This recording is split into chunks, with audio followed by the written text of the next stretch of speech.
राजेश कचहरी से शाम को वापस आया और अपने पुश्तैनी मकान में चला गया, जो शहर से 4 किलोमीटर दूरी पर था। जब यह मकान बना तब वहाँ कोई बस्ती नहीं थी, पर आजकल तो वहाँ अच्छी खासी कॉलोनी बस गई थी। पर समय के साथ अब भी वहाँ शहर की सुविधा आसानी से उपलब्ध नहीं थी। मकान छोटा था, पर राजेश के रहने के लिए पर्याप्त था। एक कमरा और आंगन, नीचे तक एक कमरा किचन के साथ ऊपर था। ऊपर वाले कमरे के साथ एक बड़ी सी बालकनी लगी हुई थी। बालकनी पर से सामने वाले सड़क दूर तक दिखाई देती थी। इसीलिए जब भी राजेश शाम को कचहरी से लौटता था तो शाम की चाय लेकर उसी बालकनी में बैठ जाता था और दूर से आती उस सड़क को निहारता रहता था। यह बात उसकी आदत में शुमार हो गई थी। राजेश की उम्र लगभग 40 साल थी, पर उसने अब तक शादी नहीं की थी या अभी तक उसे शादी की कमी महसूस नहीं हुई थी। राजेश का पूरा परिवार एक बस दुर्घटना में मारा गया था, जिसमें उसके माता पिता और एक बहन थी। तब राजेश ग्रेजुएशन में था। उस दुर्घटना के बाद राजेश काफ़ी अकेला हो गया था और ज़रूरत से ज़्यादा शांत भी। ग्रेजुएशन कंप्लीट करने के बाद उसने वकालत की पढ़ाई पूरी की और बनारस में वकालत करने लगा। हालांकि उसकी वकालत की आमदनी कुछ ज़्यादा नहीं थी, पर राजेश के लिए पर्याप्त थी। विरासत में राजेश को वही एक घर और अपनी माँ के कुछ गहने मिले थे। रोज की तरह राजेश आज भी चाय लेकर अपनी बालकनी में बैठा हुआ था और सड़क को निहार रहा था। तभी मोबाइल की घंटी बजी। राजेश ने अपना मोबाइल उठाया और बोला, हाँ सुमित, कैसे याद किया भाई? सुमित ने कहा, यार दोस्त, आज मेरे बेटे का जन्मदिन है। मैंने अपने घर पर एक छोटी सी पार्टी रखी है। तुम आज आमंत्रित हो। रात का खाना घर से बाहर जाना। हालांकि राजेश का बहुत मन तो नहीं था, पर फिर भी उसने अनमने मन से हाँ बोल दिया। उसके बाद वो फिर बालकनी में बैठ गया और सामने वाली सड़क को देखने लगा। तन्हाई उसके घर में ज़्यादा थी या उसके दिल में, ये कहना मुश्किल था। कुछ देर बालकनी में बैठने के बाद राजेश घर के अंदर चला गया। थोड़ी देर बाद तैयार होकर अपनी बाइक पर सुमित के घर की ओर चल दिया। सुमित के घर उसी के साथ वकालत करने वाले लोगों का जमावड़ा लगा हुआ था। रात के करीब 10 बजे वह सुमित के घर से लौटा। उसकी बाइक सड़क पर तेजी से दौड़ी जा रही थी। ठंड की वजह से सड़क पर आदमियों की संख्या काफी कम हो गई थी। अचानक राजेश क्या देखता है कि उसके बाइक के सामने एक लड़की आ गई। ब्रेक लगाते लगाते लड़की को ठोकर लग गई और लड़की सड़क पर गिर पड़ी। राजेश ने तुरंत बाइक रोकी और लड़की के पास गया। लड़की के पैर में मामूली चोट आई थी। उसने लड़की को पकड़कर उठाया और बोला, मैडम, आपका ध्यान कहाँ था? मैं लगातार हॉर्न दिया जा रहा हूँ और आप उसे सुन ही नहीं रही हैं। लड़की ने कहा, मुझे माफ़ कर दीजिए, मेरा ध्यान कहीं और था। राजेश ने कहा, चलिए आपको डॉक्टर के पास ले चलते हैं। उस लड़की ने कहा, नहीं, शायद इसकी ज़रूरत नहीं।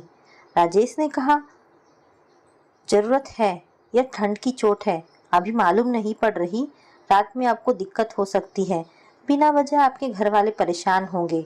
उस लड़की ने तपाक से उत्तर दिया, मेरे घर वाले नहीं हैं।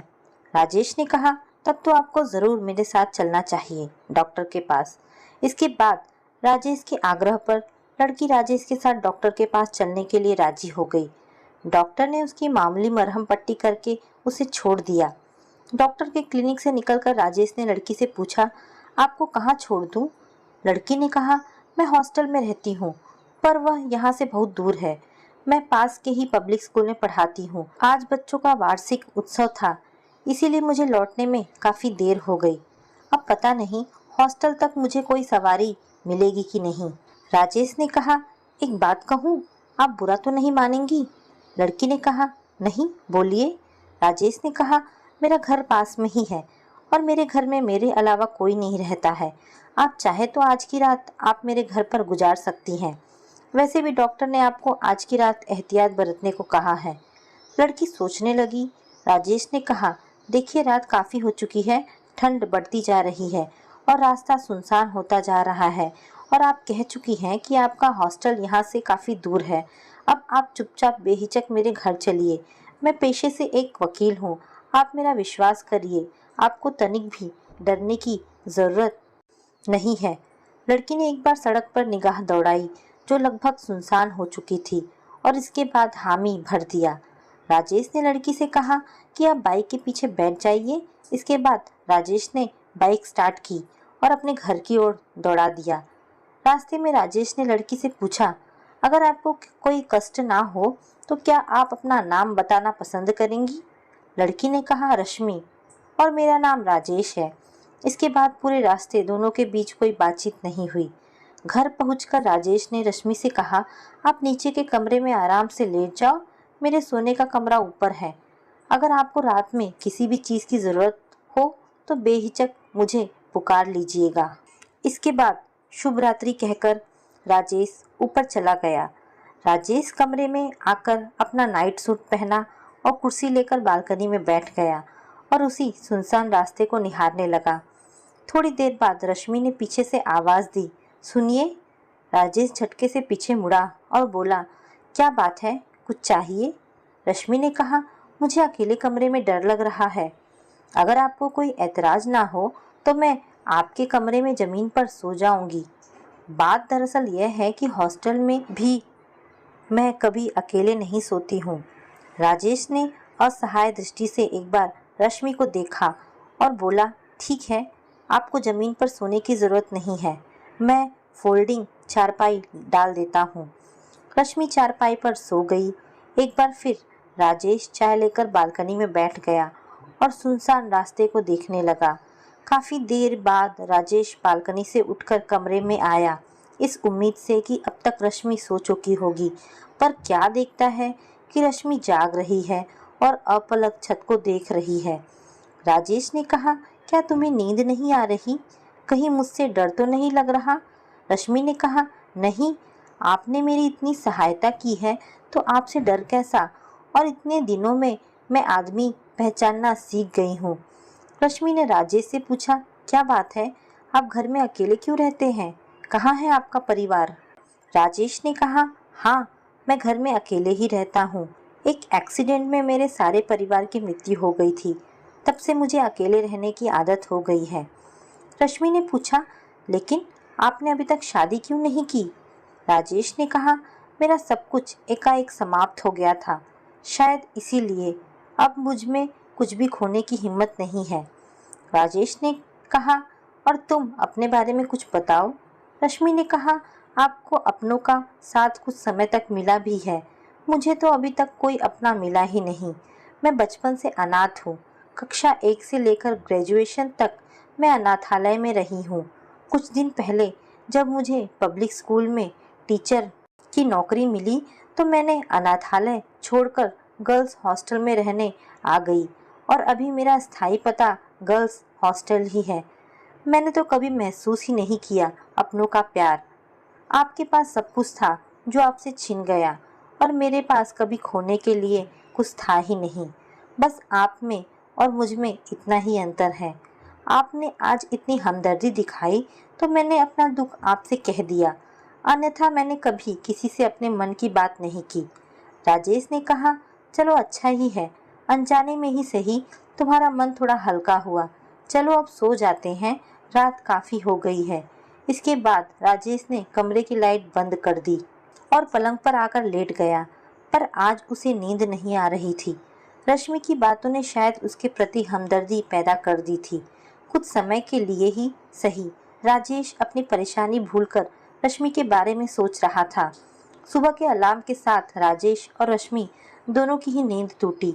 राजेश ने रश्मि के लिए चाय बनाई। चाय पीने के बाद राजेश रश्मि को ऑटो तक छोड़ने आया। ऑटो में चढ़ने से पहले राजेश ने रश्मि से कहा, रश्मि, अगर तुम्हें कोई ऐतराज़ ना हो तो क्या तुम अपना मोबाइल नंबर दे सकती हो?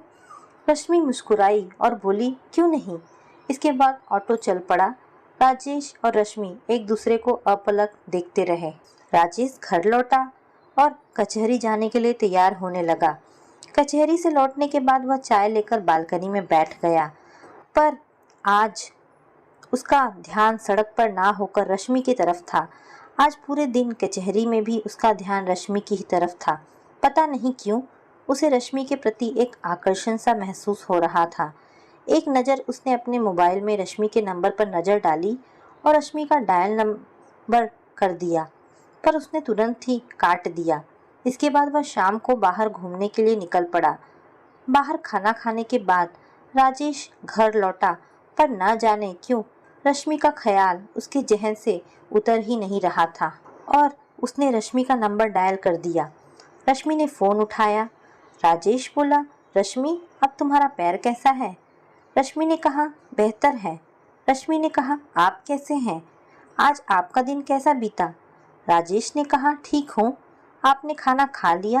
राजेश ने कहा, हाँ, खाना बाहर से खा करके आया था। और तुमने खाना खा लिया?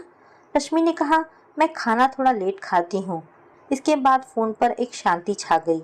कुछ देर बाद रश्मि ने कहा, अच्छा फ़ोन रखती हूँ, गुड नाइट। बातचीत के बाद राजेश की बेचैनी और बढ़ गई। वह कभी बालकनी में टहलता, कभी कमरे में टहलता, पर उसे बेचैनी सी महसूस हो रही थी। नींद उसकी आंखों से कोसों दूर थी। आंख बंद करते ही उसे रश्मि का चेहरा ध्यान में आ जाता था। इसी कश्मकश में उसे कब नींद आ गई इसका पता ही नहीं चला। अचानक राजेश की नींद मोबाइल की रिंग से टूटी। देखा तो 2 बज रहे थे। मोबाइल पर नज़र डाली तो देखा कि रश्मि का नंबर फ्लैश हो रहा था। राजेश ने आंख मलते हुए रश्मि का फ़ोन उठाया और बोला, रश्मि तुम इस वक्त फ़ोन कर रही हो? तबीयत ठीक तो है? रश्मि बोली, राजेश तबीयत तो बिल्कुल ठीक है, मुझे नींद नहीं आ रही है। राजेश ने पूछा, क्यों? रश्मि ने कहा, पता नहीं। राजेश ने मजाक में कहा, कहीं मेरी याद तो नहीं आ रही? रश्मि ने कहा, यही बात है। राजेश ने कहा, और मेरी याद क्यों आ रही है? रश्मि ने फिर जवाब दिया, पता नहीं। राजेश ने कहा, कहीं ऐसा तो नहीं कि कल की घटना के बाद से तुम मुझे पसंद करने लगी हो? हाँ, तुम्हें पसंद करने लगी हूँ, पर अब यह मत पूछना क्यों। सारी बात पूछी नहीं जाती, कुछ बातें समझी भी जाती हैं। राजेश ने कहा, रश्मि ऐसा करते हैं कि कल तुम स्कूल बंद होने के बाद मेरे घर चली आना। बाकी बातें हम कल ही करेंगे, और हाँ, तुम्हें कोई ऐतराज़ ना हो तो। रश्मि ने कहा, मेरा बस चलता तो मैं अभी चली आती। राजेश ने हंसते हुए कहा, अभी आने की ज़रूरत नहीं, तुम चुपचाप सो जाओ, शुभ रात्रि। दूसरे दिन शाम को रश्मि राजेश के घर आई। रश्मि और राजेश बालकनी में बैठे एक दूसरे को देखते रहे। राजेश बोला, अब बताओ, मुझे क्यों पसंद करने लगी हो? रश्मि ने पूछा, राजेश क्या आप भी हमें पसंद करने लगे हैं? राजेश ने कहा, तुम्हें पता है, तुम्हारे इंतज़ार में मैं 1 घंटे से सड़क निहार रहा हूँ।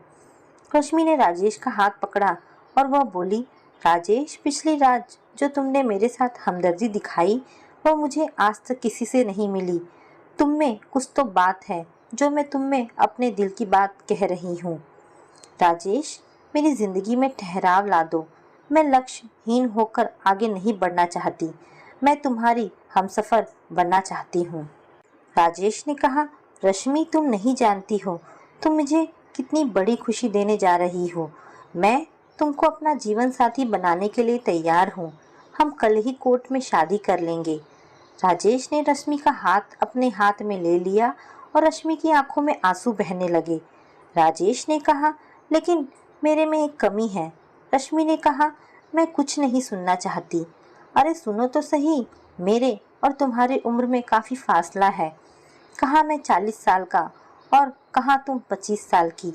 रश्मि ने कहा, प्यार का उम्र के फासले से क्या मतलब? इतनी हमदर्दी तो आज तक मेरे उम्र वालों ने भी कभी नहीं दिखाई। रश्मि ने राजेश से कहा, मैं ग्रेजुएशन के बाद भी पढ़ना चाहती हूँ। राजेश ने कहा, जैसी तुम्हारी मर्जी। दूसरे दिन राजेश और रश्मि ने शादी कर ली और उनका वैवाहिक जीवन चल पड़ा। धीरे धीरे 3 साल बीत गए। इधर रश्मि ने अपनी पढ़ाई कंप्लीट कर ली और एक लड़के की माँ बन गई। बच्चे का नाम उन्होंने प्यार से रखा अंश। अंश के आने से घर में बाहर आ गई। राजेश का पारिवारिक जीवन समय के साथ और अच्छा होता चला गया।